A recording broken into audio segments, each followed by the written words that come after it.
My fellow Kenyans, first let me be at All Saints Cathedral, where the police with goons raided our mothers and grandmothers who had gone to protest at Freedom Corner because of their sons who were political prisoners. And All Saints Cathedral became the refuge of an onslaught by police and goons. That sanctuary, the church, was raided by the then Moi regime of people who are simply advocating for the political rights of our people, and especially their sons. That was a failed regime displaying itself. So 34 years later, people who have innocently gone to debate our economic rights, a budget, are raided by the same goons, protected by a failed regime.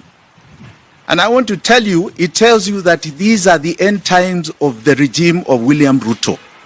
They are showing their signs more and more every single day. So we want to say we are with you, All Saints Cathedral, and we commensurate with you during this time. We know those culprits will not be brought to book. We know the impunity that is going on, but God sees all. So let us have faith. The second thing I want to talk about is the finance bill. I want to call on a total rejection of the finance bill. The finance bill is hoping to levy taxes of another 120 billion shillings from us. We cannot afford it. This is money that is not going to help us. The budget is not a people's budget. It's a budget premised on sustaining illegal borrowing and a government continuing its impunity on us. I urge Kenyans, I urge Parliament to completely reject this finance bill. Kenyans can no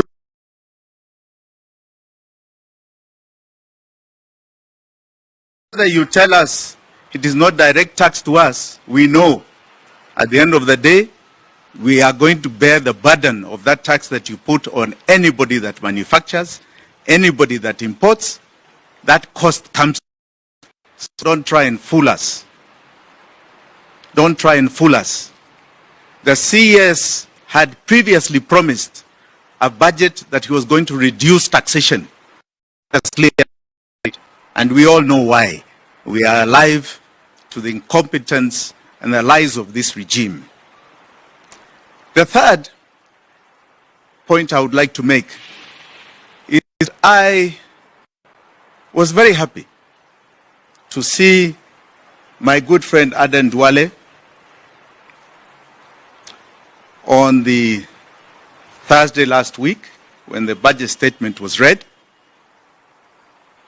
acknowledge a very important aspect of our finances.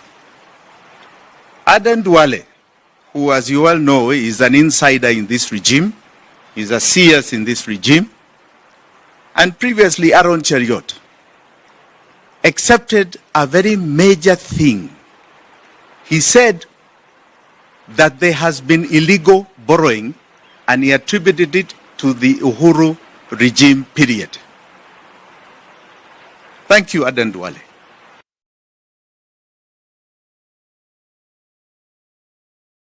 The assertion we've been making about ODS debt. Now, if that is the case, why does this regime pay for illegalities? The only reason you are paying for those illegal debts that you are claiming exist, and make note, these illegal debts have been even mentioned by the Auditor General, by the Controller of Budget. The only reason this government of yours is still paying those illegal debts is because you must be accomplices. you are together in that illegality, and if not, prove to us that you're not, by stopping to pay those illegal debts you are claiming were done by Uhuru Kenyatta. Cut them off today, Bwana Duale. Cut them off, Bwana Badi. Cut them off, William Ruto. Cut them from this budget instead of coming to charge us more taxation through the finance bill. Kindly cut them off to prove to us that you are not part and party to those illegal debts that you claim were taken during Uhuru Kenyatta's period. There's something else Adan Duale said. He said that this regime of theirs, under William Ruto, is not taking illegal debt. And this comes to my fourth point. If you look at what is called the budget revenue estimates, which we are going to circulate copies, those copies are going to tell you that in those budget estimates, according to Article 220 of the Constitution, they constitute the revenue estimates, the taxes the budget is going to collect, the grants and the loans that they wish Parliament to pass in this coming financial year. If you look at them, and we are circulating these copies, you will find there is an aspect called domestic debt, domestic loans, domestic borrowing. In the budget statement last week, CS Bandi said that they are going to borrow 1.03 trillion in the domestic market this coming financial year. I ask you to look at the page, the table of contents of those budget estimates before Parliament stipulate as net domestic borrowing at page 24. When you go to page 24, you will find there is no net domestic borrowing number. It does not exist. It is zero and has never existed. Even in the previous years, if you look at each column, has never existed. So this claim of domestic borrowing being legal, it is not. It has never been. It is never passed by Parliament. And you are doing it again this year. So there are two things I would like to stress, apart from the illegality.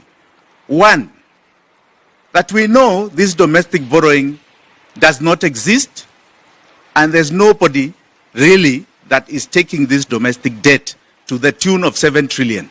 There's no such money in the market. This is fake. Number two, anybody that is now going to pretend that you are buying treasury bills and bonds in this next financial year, no, it is not anchored in our laws. It has not been passed by Parliament, and you will never be paid. This is odious to Kenyans. We are not sovereign to it. We will not pay you. Buyer beware. It is your risk. I'm telling you, that paper, you will throw it in the dustbin, because this regime will change, and it's going to change next year, and it will not be honored. I advise you, and I advise all Kenyans, do not buy a treasury bill. Do not buy anything to do with treasury bills or bonds. They are fake, completely fake. The fifth point, I just have 6 points. The fifth point I want to make is I saw a comparative so-called budget you put in the media, the people's budget. I don't know people's budget in which people, because my colleagues, and I will say they are my colleagues because we are in the opposition, led by Kalonzo Musyoka, they call themselves the United Opposition, came out with a people's budget. They claim a people's budget. And that people's budget is not too dissimilar to John Bandi's budget. It is about tax, debt, and borrowing. He even proposes the same illegal borrowing, domestic borrowing of 500 billion. Please, Kalonzo Musyoka and my good colleagues, stop letting us down. You're letting us down. do some basic homework. You cannot continue the same things. You are just doing the same thing as Ruto. There's no difference to what you're proposing. What you're proposing will not change people's lives. Please do some homework and stop letting us down in the opposition. This is not how you're going to conduct the people's affairs, because people are truly in trouble. So, shape up a bit more. And please get that message with the way it deserves, because I mean it with goodwill. I don't mean it in any other way. We are talking about 60 million Kenyans that are having a very hard time. A very, very hard time. So the sixth is very simply this, that we as Safina have been very clear about our budget. Our targets are very clear. We are saying we will never borrow again, and we are not going to borrow from the domestic market because we will not need to. We are going to very clearly not pay this odious debt that you can now see the Ruto regime is claiming to be illegal. We will not pay it. Hiyo hatutalipa. In the year 2027-2028 financial year, it is going to be 2.8 trillion in debt payment. We will not pay it. And because we won't pay it, it means our taxes will be cash rich by 2.8 trillion. When you're cash rich at 2.8 trillion, there's so much you can do for Kenyans. The first thing we are going to do is ensure that primary school, high school, and TVET, the capitations to the standard of living of that year shall be paid. We have estimated that to be just under 400 billion shillings. We shall pay it from that money we are saving from paying debt. So no parent shall take from their pocket money towards primary school, high school, or any TVET program. We shall talk about universities later. The second thing is that we are saying we shall scrap completely SHA, NHIF, or whatever other health levies that are put on Kenyans. Universal health care has been costed at 180 billion shillings per year. So your ID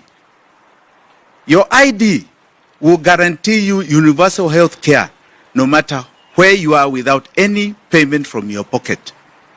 That is the Safina government. The third, and this is fundamental, we shall scrap VAT in total as a tax. We shall seek to scrap VAT and replace it with a simple 5% sales tax. That will become a benefit to Kenyans in their pockets of roughly 300 billion shillings back into the pocket.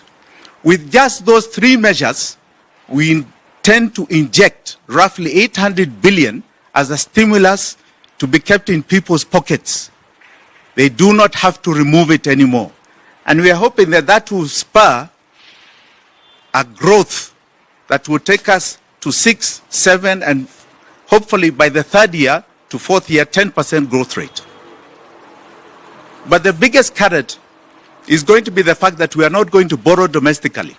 When you don't borrow domestically, you free up capital for innovation, entrepreneurs, people who are self-employed, manufacturers, and everybody else to go and seek and get credit.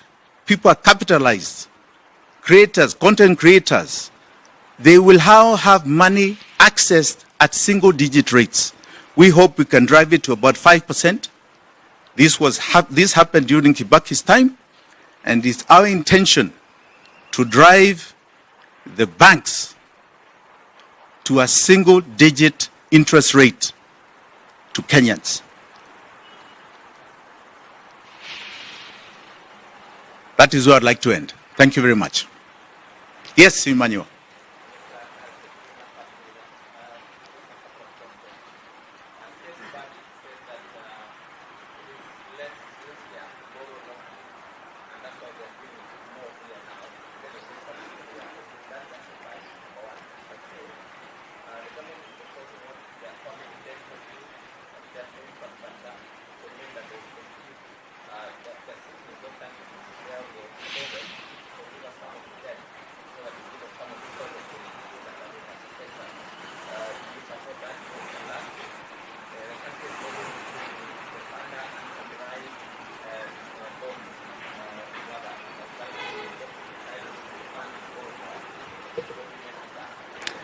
Those three. Number one, Emmanuel, about domestic debt.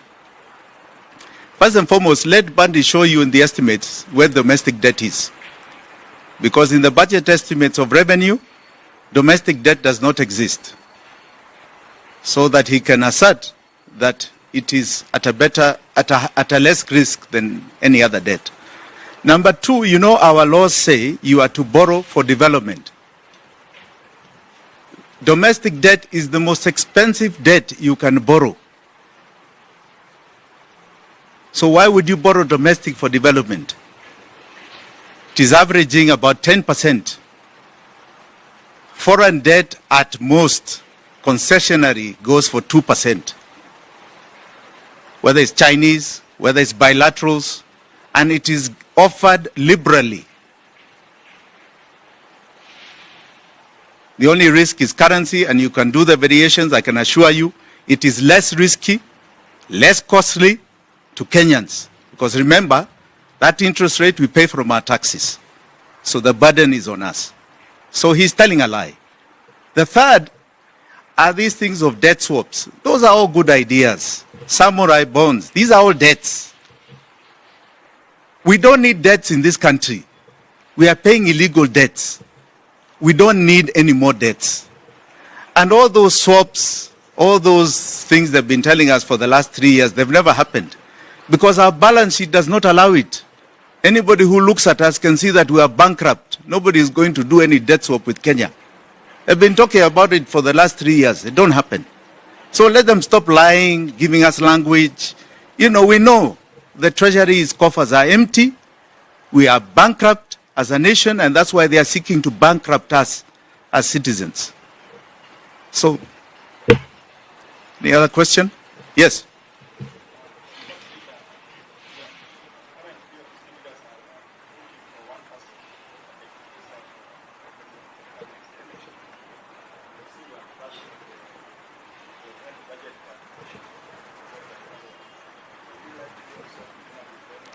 I am rooting for real change in this country, not just the same thing continuing. Change but without change. I am rooting for a change agenda, not a question of one candidate. Those are your own assertions in the media. Please understand that even the one candidate started in 2017. Before that, there were 3, 4 candidates of credibility on the ballot. We are looking to remove this regime. That is without doubt. But we don't want to replace it with a bit of the same thing. I don't think Kenyans can stomach it anymore. So we are looking for real change, not change without change. That's the most important thing. Has that answered your question? So when Kalonzo Musyoka and his united opposition come up with a budget that is similar to John Bundy, that's not change. Continuing the same illegal borrowing is not change. Sorry? I am willing to work with anybody that is clear about change. And I'll tell you my biggest change aspect, that we are not going to pay this debt, illegal debt. Anybody who comes and says we are not going to pay this debt, we are the best of friends. Okay? We are the best of friends. If you can't say it, then you do what you want to do.